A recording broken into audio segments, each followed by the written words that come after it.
Have you ever looked at someone over 60 who seems full of energy, capable and strong, and wondered what their secret is?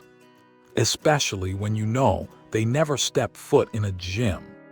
It is a question that crosses many minds because we often associate staying fit with rigorous routines, heavy weights, or structured classes that can feel intimidating or simply unappealing.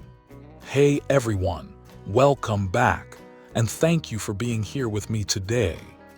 I want to explore a topic that is close to the hearts of many, which is the idea of maintaining vitality, strength, and mobility as we age, but doing so in a way that feels natural, sustainable, and integrated into our daily lives rather than something we have to force.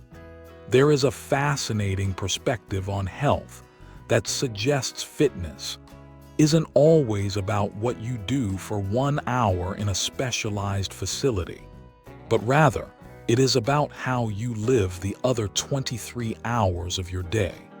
It is an invitation to look at well-being through a softer, more holistic lens. And I think you might find that the secret to staying fit without formal exercise is actually hidden in plain sight, woven into the fabric of an engaged and meaningful life. When we talk about fitness after 60, the conversation often shifts away from building massive muscles or running marathons and towards something arguably more valuable, which is capability. It is the ability to move through your day with confidence, to reach for a cup on a high shelf, to tend to a garden, or to walk comfortably through a park with a friend. Experts and researchers who study longevity often observe that in many cultures where people live the longest and healthiest lives, the concept of working out doesn't really exist. Instead, their environment nudges them into constant, gentle movement. This is what some call natural movement, or the fitness of daily living. It is the idea that the body stays capable because it is used for its intended purpose, which is interacting with the world. Many people notice that when they stop viewing physical activity as a chore to be completed and start viewing it as a way to engage with their surroundings, the pressure lifts. It becomes less about counting repetitions and more about gardening, cooking, cleaning, or walking the dog. These activities, while they seem ordinary, require a complex coordination of balance, strength, and flexibility. When you reach down to pull a weed from a flower bed, you are using your legs, your core, and your sense of balance. When you carry groceries, you are maintaining grip strength and endurance. And here is the part that many people overlook, which is that consistency often beats intensity. The cumulative effect of keeping the body in motion throughout the day can be profound. There is a quiet power in simply not being sedentary. Some observers suggest that the modern habit of sitting for long periods is what contributes most to stiffness and a loss of mobility. In contrast, those who find small reasons to get up and move every 20 or 30 minutes often report feeling more limber and energetic. It might be as simple as walking to the kitchen for water, standing while talking on the phone, or taking the stairs instead of the elevator. These micro movements keep the circulation flowing and the joints lubricated. It is a gentle reminder that our bodies are designed to move, not necessarily fast or hard, but often. This approach removes the all or nothing mentality that discourages so many of us. You don't need to commit to a grueling regimen to see a difference. You might just need to commit to a life where you are an active participant in your own day. This leads to a fascinating observation about posture and awareness. Have you ever noticed how someone's posture can instantly communicate their energy level? Staying fit without exercise often involves a heightened awareness of how we carry ourselves. Many people find that simply paying attention to their alignment, standing tall, relaxing the shoulders, and walking with purpose can act as a form of low-level strengthening for the core and back. It is about inhabiting your body fully. When we slump or collapse into a chair, the muscles go dormant, but when we sit or stand with intention, we are quietly engaging our support system. This mindfulness in movement can help preserve balance, which is one of the most critical aspects of fitness as we age. Maintaining balance isn't just about physical stability, it is about confidence. When we feel steady on our feet, we are more likely to go out, to walk, and to engage with the world, which creates a positive cycle of activity. Conversely, the fear of falling can lead to inactivity, which accelerates the loss of strength. So, in a way, confidence itself becomes a form of fitness. But fitness isn't just physical, and this is where the picture gets really interesting. There is a deep connection between social engagement and physical well-being. It is often observed that people who maintain strong social ties, who meet friends for coffee, who volunteer, or who participate in community groups, tend to stay physically healthier. Why would that be? Well, socializing requires energy. It requires us to get dressed, to leave the house, to travel, and to be present.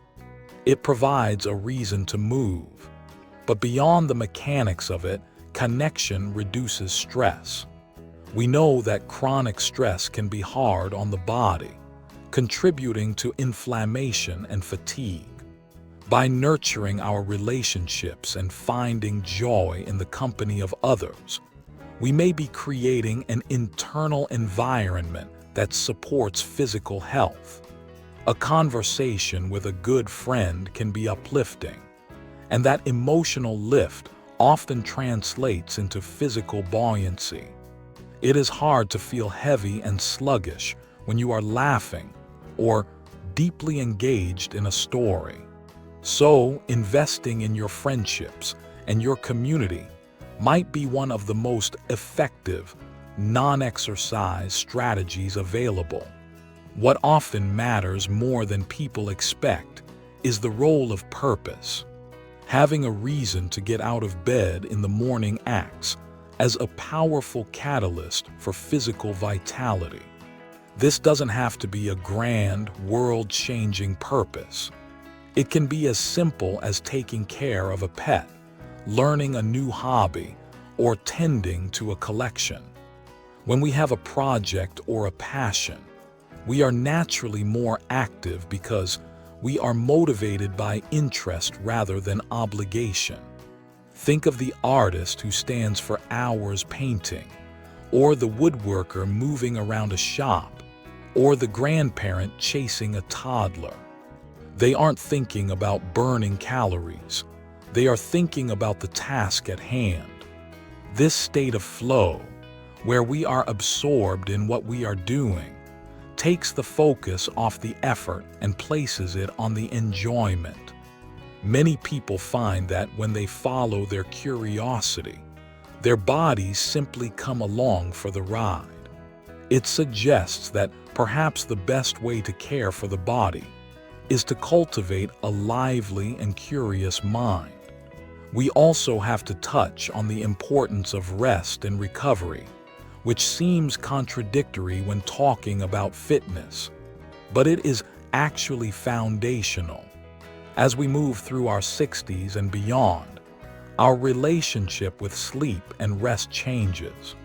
Many people notice that the quality of their sleep directly impacts how they feel physically the next day. Prioritizing good sleep hygiene, creating a calming routine, and allowing the body to recharge is essential. It is during rest that the body repairs itself. A well-rested body is more resilient, has better balance, and moves with greater ease.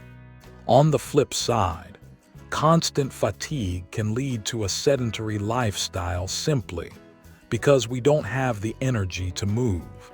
So, staying fit is also about listening to the body's need for quiet and restoration. It is about honoring the rhythm of activity and rest, rather than pushing through exhaustion. This gentle respect for one's own limits is a form of strength in itself. There is another subtle factor that plays a huge role, and that is the environment we create for ourselves.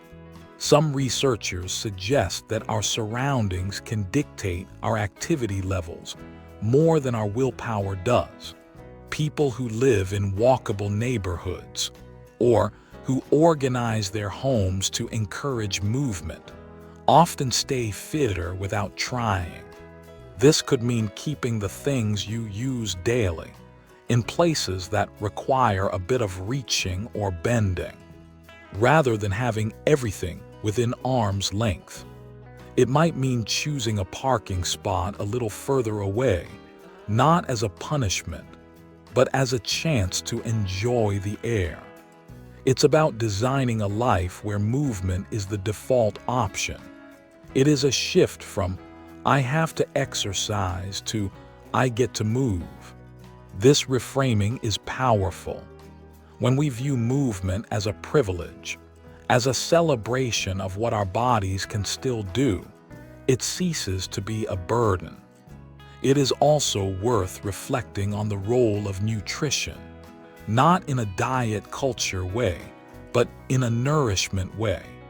Many people find that as they age, they become more attuned to how food makes them feel. Eating foods that provide steady energy rather than spikes and crashes supports a lifestyle of natural movement. It is about fueling the machine so it can run smoothly. And connected to this is hydration. Simply drinking enough water can improve joint lubrication and energy levels. These are small, non-exercise habits that create the biological foundation for feeling fit.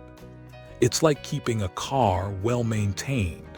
It just runs better and lasts longer. As we deepen this understanding, it becomes clear that staying fit without exercise is really about integration. It is about integrating the body into the experience of living. It is about not compartmentalizing health into a 30-minute window, but letting it diffuse through the entire day. It involves a shift in identity.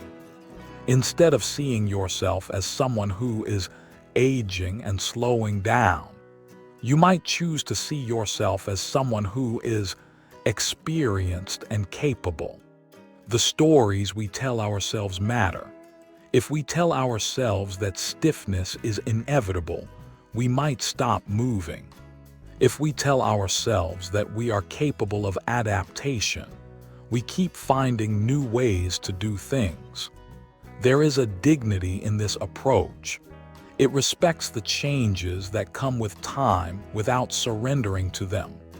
It acknowledges that while we might not move as fast as we did at 20, we can still move with grace, intention, and strength. Many individuals also report that spending time in nature is a key component. There is something about the uneven terrain of a forest path or the sand on a beach that challenges our stability in a good way, much more than a flat treadmill surface. Nature invites us to look up, to scan the horizon, and to breathe deeply. This sensory engagement wakes up the nervous system. The fresh air, the natural light, the sounds of the outdoors, they all contribute to a sense of vitality that is hard to replicate indoors. It is a reminder that we are biological beings meant to exist in the natural world. Even a daily walk in a local park can provide this connection. It grounds us, lowers stress, and keeps the muscles working in a dynamic way. So, if you are over 60 and looking to stay fit, perhaps the answer isn't a new gym membership or a strict regimen. Perhaps the secret lies in the accumulation of small, meaningful choices. It is the choice to stand tall, the choice to walk to the mailbox, the choice to play with the grandchildren, and the choice to stay curious and connected. It is about claiming your space in the world and moving through it with awareness. Fitness in this light is not a destination you arrive at. It is a way of traveling. It is the byproduct of a life well lived.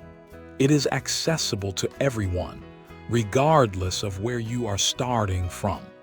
You don't need equipment, you don't need a trainer, and you don't need to suffer. You simply need to inhabit your days fully. I hope this perspective brings you a sense of relief and maybe even a little excitement about the possibilities that lie in your everyday routine. It is a beautiful thing to realize that you are already doing so much of what matters, and that by simply leaning into these natural movements and connections, you are supporting your health in the most profound way. If this video resonated with you, or if it sparked a new way of thinking about your own wellness, feel free to like, comment, and subscribe. Thanks for spending this time with me, and I look forward to connecting with you again soon.